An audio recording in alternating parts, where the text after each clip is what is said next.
pendant 18 ans, ils ont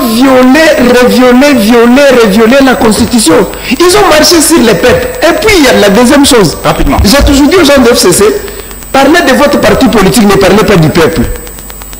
Parce que ça insulte, c'est le manque de respect lorsque vous regardez les gens de FCC parler peuple. C'est de quel peuple qu'ils parlent? Voilà, ils ont massacré ces peuples, ils ont tué ces peuples, ils ont fait tout à ces peuples. Et c'est les gens qui parlent Kazali. Ramsès Mouteba, 2 minutes aussi. Rapidement. Est-ce que vous ne comprenez pas quand M. Jury explique, il est tellement clair que vous devez normalement comprendre et peut-être prendre en compte les quelques préalables.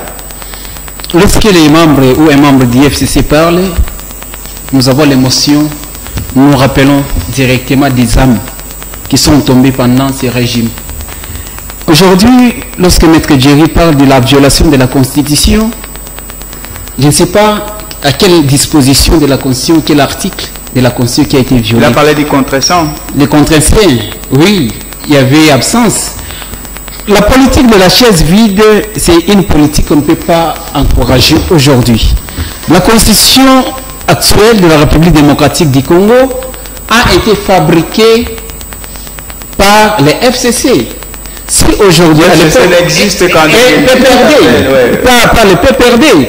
Si aujourd'hui, on a la prétention de dire que nous avons une leçon à donner à ceux qui gèrent aujourd'hui, au moment où pendant 18 ans, nous avons connu les fausses communes de Maluku, nous avons connu l'histoire de Kamwena Sapou, nous avons connu la mort tragique de Rossi Mukendi, nous avons connu la mort tragique de Thérèse Kapangala, les trélats catholiques tués et déshabillés dans les églises à l'époque.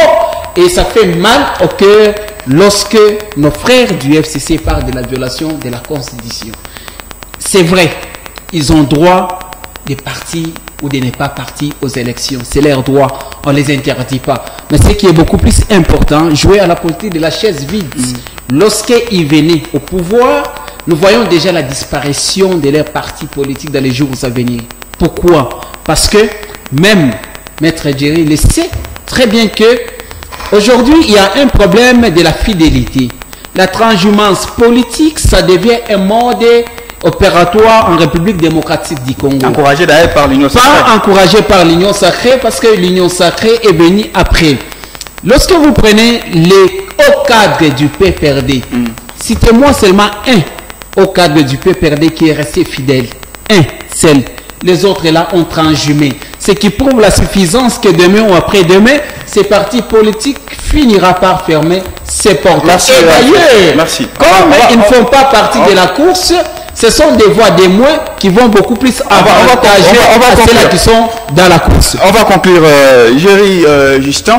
Il y a quand même certains analystes qui pensent que c'est une fuite en avant. Vous pensez que, voilà, vous redoutez une possible sanction du peuple et vous vous dites c'est mieux quand même qu'on sèche les jeux.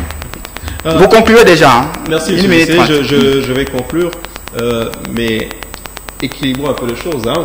Nous avons deux de nos collègues de l'Union sacrée ici, de nos concitoyens de l'Union sacrée. Vous savez, ce qui est drôle et ce qui est vraiment bizarre aujourd'hui, c'est de voir la nonchalance et un peu l'orgueil avec laquelle nos co-débatteurs sont en train de parler du PPRD, bien du FCC. Vous avez géré pendant 18 ans, mais faites mieux, faites mieux. Où est Congo Airways aujourd'hui?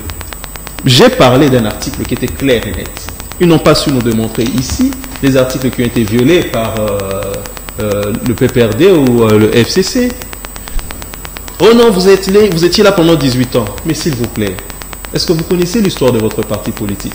Est-ce que vous connaissez qui est le feu Étienne Tshisekedi?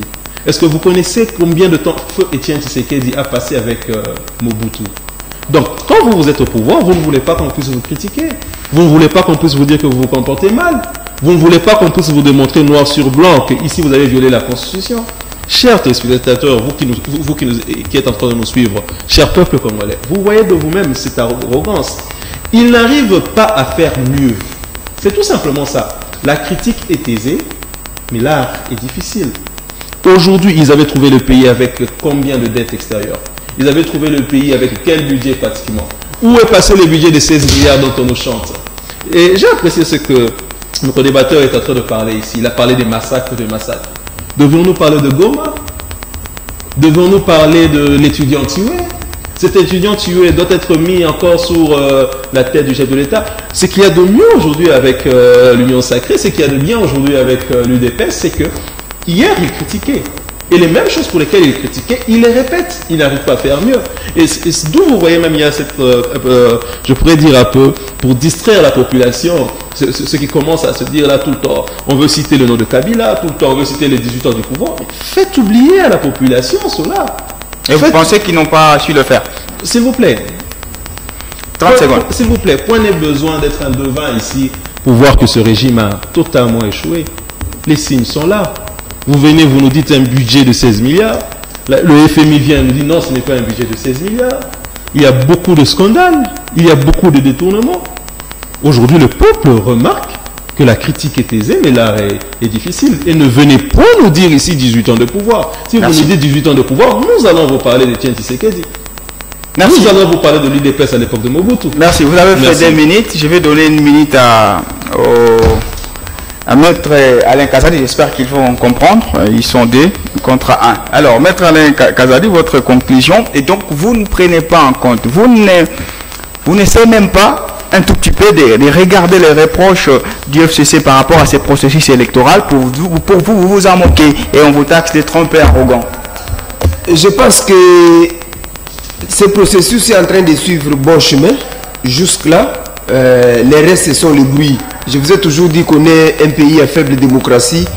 Il n'y aura pas un jour où on va embarquer tout le monde dans ces bateaux qui s'appellent élections. Nous sommes à notre 4e expérience.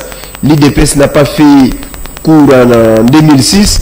Aujourd'hui, en 2018, en 2023, c'est FCC et puis Martin Fayoul qui ne font pas cours. Tout ce que moi j'ai dit, j'appelle toujours la classe politique la jeunesse.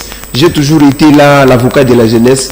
J'ai dit à la jeunesse, si nous ne prenons pas le temps de nous approprier de ces pays ici, d'autres personnes vont décider à notre place. Nous sommes jeunes, que vous soyez de l'opposition, que vous soyez de la majorité, que vous soyez du FCC, soyons des jeunes conscients, capables d'amener un changement pour la République démocratique du Congo. Ça, c'est ça mon point final. Merci, Ramsès Mouteba, votre conclusion. Il est vrai qu'aujourd'hui, il y a certains aspects qu'on semble négliger. Et Maître Djeri sait très bien comment la Cour constitutionnelle se compose. Et donc, la Cour constitutionnelle est composée de 9 juges.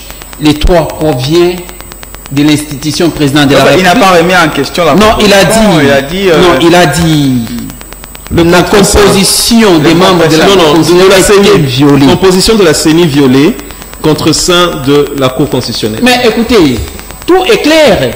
Quand on dit la composition de la CENI, aujourd'hui, il ne faudrait pas tromper la population congolaise. Il y a les membres, j'ai dit très bien, il y a les membres qui venaient du FCC, qui venaient de l'opposition, ils sont là. Il a parlé des procès verbaux. Quand vous prenez les procès verbaux, ce n'est pas à nous de vous démontrer, mais allez poser la question à la CNI. La loi exige. La loi exige, bien sûr. La loi exige, bien sûr. Ce n'est pas à nous de vous les présenter. Allez à la CNI demander s'il n'y a pas ces procès verbaux. Et pour terminer, lorsqu'on parle des dettes, est-ce que, quand nous regardons la population en face, on peut être honnête avec cette population en se rappelant les projets ou la dette des 6 communes? 8 milliards de dollars que le régime nous a laissés dans cette aventure des 6 communes. C'est une dette nous laissée par le régime parce que... Combien vous parlez du contrat chinois? J'ai parlé très bien du contrat chinois. Merci pour la précision. Mentir à la population. C'est pour cela, les enquêtes menées avec les régimes actuels, on trouve que la République démocratique du Congo avait tout donné gratuitement. Mais un échange, quand on parle d'un échange, en contrepartie, il y avait les intérêts des deux côtés. En contrepartie, quand il y avait les intérêts des deux côtés. Mais vous avez tout donné. La République démocratique du Congo a payé dans cette affaire 8 milliards de dollars. La population congolaise est consciente par rapport à tout ce qui se passe dans pas au plateau, il n'y avait pas de dette. Vous avez reçu ce pays sans aucune